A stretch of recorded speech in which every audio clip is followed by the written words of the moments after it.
Let's use what we've learned with the string processing methods and with files in order to do a little example here, a little case study. So this example is just going to be to find the words in a jumble. So here is an example. Let's just suppose we had this sequence of letters, and embedded within that you'll find a couple of words. So bird is in there and date is in there, and also lake is over here. Our goal here is to take this sequence of letters and we want to extract and print all of the four-letter words that are in there. We have a dictionary that contains four-letter words, so that's why we're sticking to four-letter words in our puzzle. If we had a more extensive dictionary, we could look for other words of different length. Along the bottom, I have listed some numbers, and those are going to be the positions. So we are going to take this thing, we're going to read it in as a string, and then we're going to extract these characters four at a time, and we're going to examine them to see if they are a word or not. So these numbers along the bottom just represent the positions of the letters in the string. In this problem, it's a good idea to think ahead about how you would approach it. So we need a plan. We need, in computer science, we need an algorithm. We need a way to solve the problem. So here is one that's written out in longhand. And you could use a flow diagram to do this, or you could use different methods to design your program. But let's just start here with a verbal description, or I guess a written step-by-step description of what I want to do. Now, to attack this, I need to get the first four characters, and I need to make sure, or I need to test them to see if they make a word or not. So to start out with, we want to start with position number 0. Then we want to go through loop 1. Now, loop 1 is going to go across all of the characters that we have in the jumble. So when we get to the end, we'll be exiting that loop. When we extract this four-letter substring, which is what we do inside loop number 1, then we need to call on our dictionary to see if that string makes a word or not, that substring. So let's call that substring test word. So we're going to use our substring method in order to get this substring here.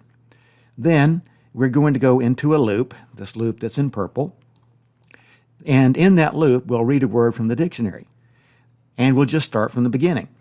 Then we're going to compare the word from the dictionary with our test word, which in this case is AXBI.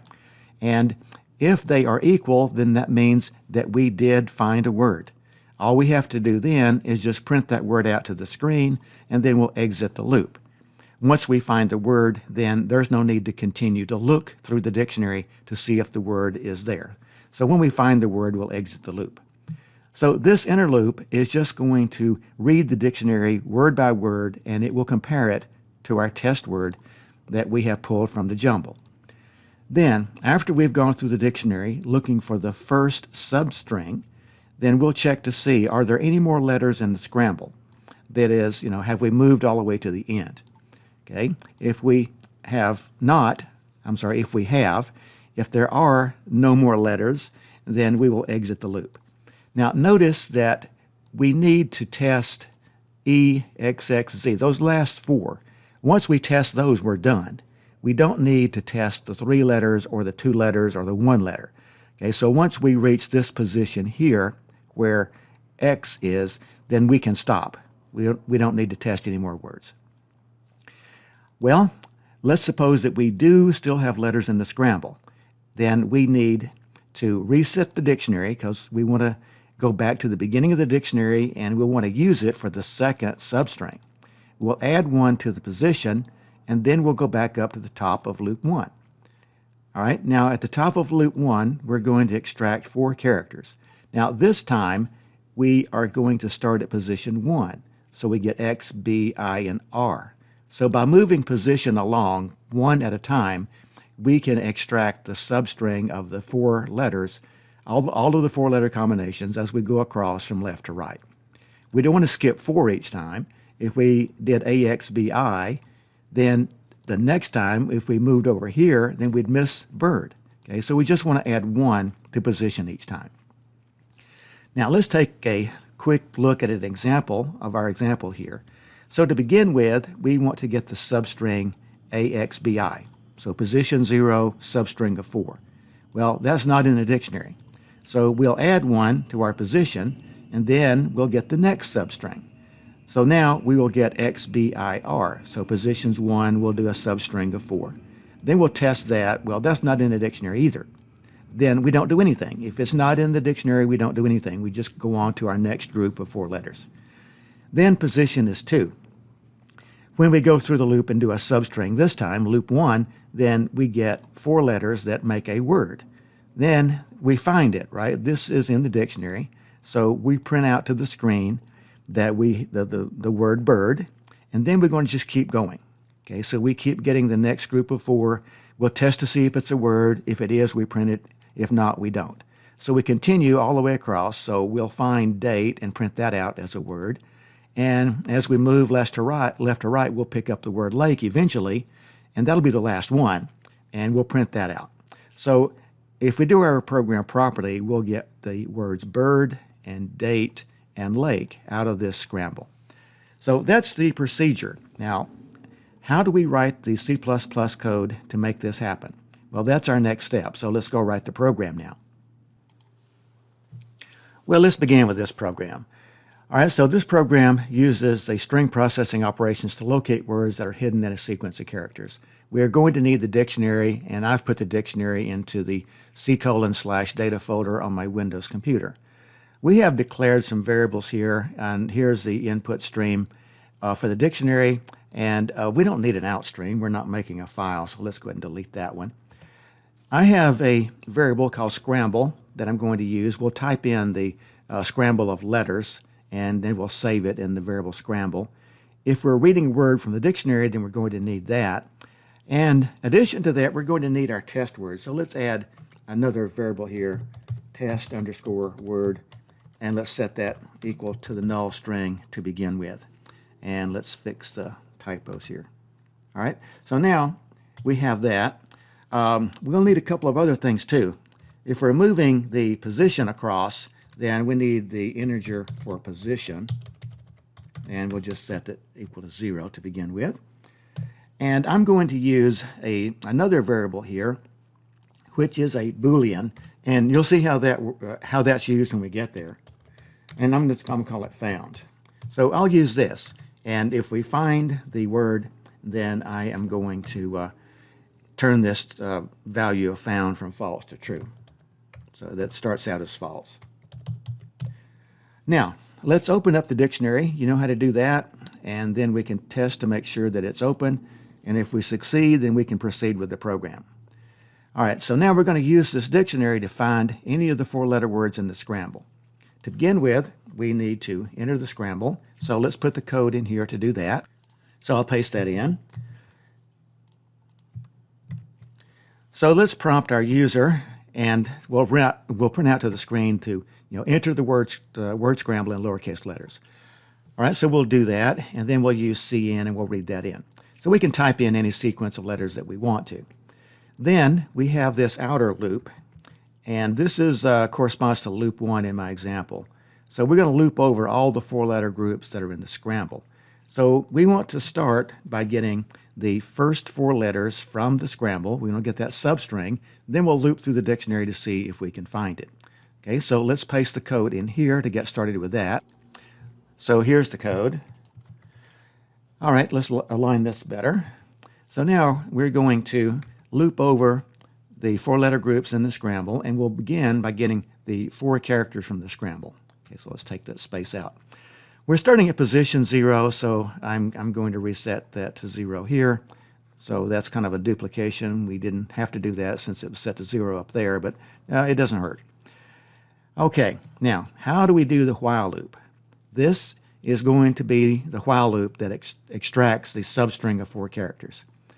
So we're going to start at position 0, and we're going to move toward the end of our scramble, moving toward the right, but I want to stop at the scramble length -4. All right, well, why is that? Well, that's because there aren't any 3-letter words that we need to worry about, there aren't any 2-letter words, and there aren't any 1-letter words. So we don't need to go all the way to the end of this string, scramble. We can stop at the length minus 4. So that will be the last position that we need. Notice that it's equal to here. So this will give us the last 4 letters that are in the scramble, and then we can stop at that point. Okay, so that's how we write the while loop for that outer loop. Then we need to do the actual substring operation. So let's paste the code here to do that. Over here. Now, I'm going to use the variable test word as my to hold the 4 letters I get from the scramble. So we are taking the subscramble, we're using the substring method, and we'll start at the position, we'll extract 4 letters. Okay, so we start with position 0 at the beginning. And I like to see this printed as I'm going through. So I'm going to print out the test word. So my cout statement is whatever this 4-letter substring is that a word? So that's just for me to see this on the screen. It tells me if I've extracted the letters correctly and so on. Later on, when the program is working completely, I'll probably go back and take that out or make it a comment. All right, well, now that we have the test word, we need to loop through the dictionary to see if it's actually a word in the dictionary. Okay, let's paste that in. So here is the inside loop. So this corresponds to loop 2 that I just talked about. So while we have not reached the end of the dictionary, then we want to get a word from the dictionary. Then we want to see if our test word is equal to the word from the dictionary. So here's the if statement for that. So if the word from the dictionary is equal to the test word, then I'm going to print that out to the screen. So I just print out the word, test word was found in the scramble, and then we have the end line. In addition to that, if I find the word, I'm going to set found equal to true. And one more thing I'm going to do here. If I find the word in the dictionary, then if it's bird in this case, then there's no need looking through all the other words. If I found the word, then I can exit, and then we can go back and get the next substring from the scramble. So if you want to exit a loop, then the way we do that is with break. So you may have seen this already. And what this does is going to exit the while loop. So when we find a word, there's no need to continue looking through the dictionary. We'll just break out right here. Well, what if we didn't? Well, then we want to go back and get the next word from the dictionary. We want to test it, and we will continue to go through all 4,030 words if the substring we're looking for is not in the dictionary. So in that case, we will reach the end of this loop, right? When we get to the very end of the dictionary, then we have found the end of the dictionary. It's at the end of file, so that will make us exit this while loop up here, right? So we don't need to do anything further inside this loop number 2, or internal loop. Okay, so this loop, this while loop, will test our substring to see if it's a word. Okay, if it is, we'll print it out, and if it's not, then we're just going to keep on going. Well, now what about this found? If we happen to get all the way through the dictionary and we didn't find a word, then found is still going to be set to false. So if I wanted to here, I could print out that I didn't find the word. So for my own satisfaction, then I'm going to print out that the substring was not a word if it wasn't found in the dictionary. So I'm just using this Boolean variable found to do that. So if I go through, the entire loop, it's not in there. Found is going to be false. So if I do if not found, then I will print out the string, whatever it was not a word.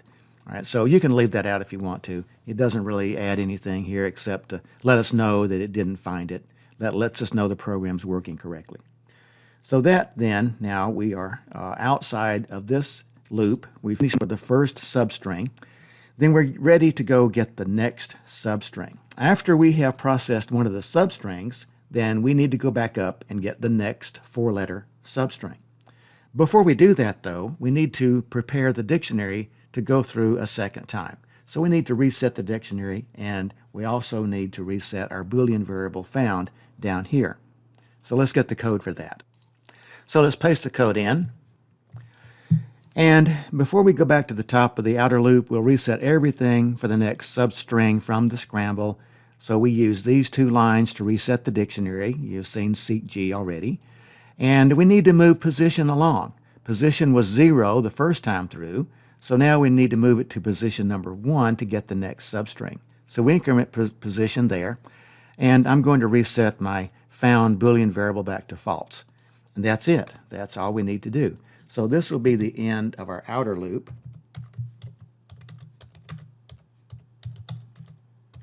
So we can put a comment there. And then we are done. So now we'll just close the dictionary and we'll terminate the program. All right, well, that's the code. Let's run some examples and let's see if it works. All right, so let's bring in our output. All right, so the dictionary file is open and we're now entering the Scrabble in lowercase letters. So I've already typed that in. This is the example I just showed you. So now let's hit enter and let's watch the program go.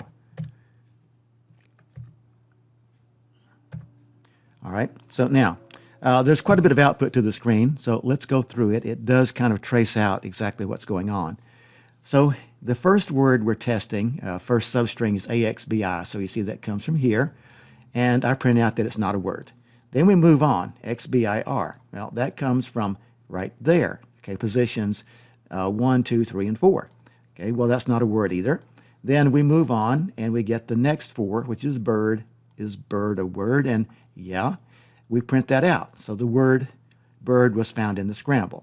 So then we continue to move along. We get the next 4, not a word, the next 4, and then we encounter date. Right? Okay, well, date, that's right there. So our substring date, we pull that out, we test it, and we find it. It's found in the Scrabble. Then we just continue from left to right. We get the ATEW and then the this all the way across.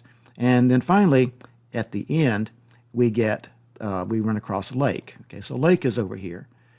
And it's right there, right? So lake is a word. So we print out the word lake was found in the Scrabble. And then we just finish it up. After lake, we have to get AKEX, then we get KEX, X, and then we finally get the last 4, and then we stop. And you'll see those at the very bottom. Okay, so that's not a word, and of course that's not a word. And then we're done. So the program works.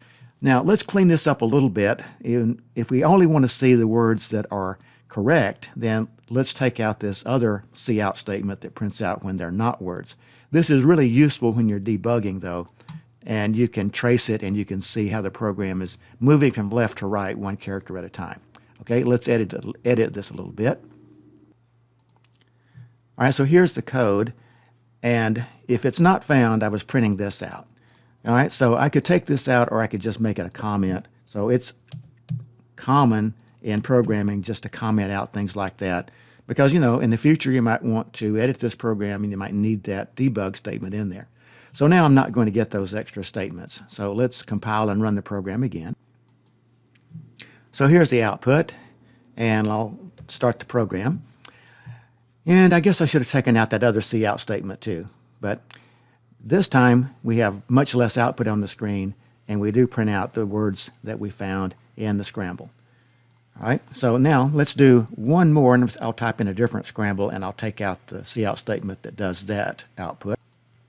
All right, so here's the cout statement that's printing out the other output that I didn't really want, so let's comment that out as well. Then let's run the program again, and I'll type in a different Scrabble.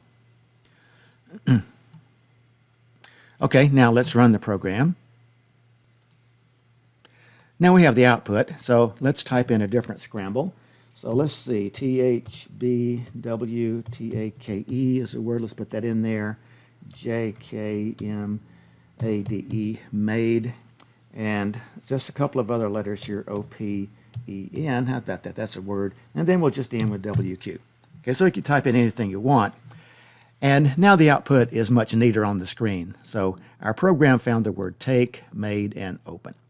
So there you go. Here is an application where we're using some of our methods for string processing, and we're dealing with a file in order to do a little program that solves a word jumble.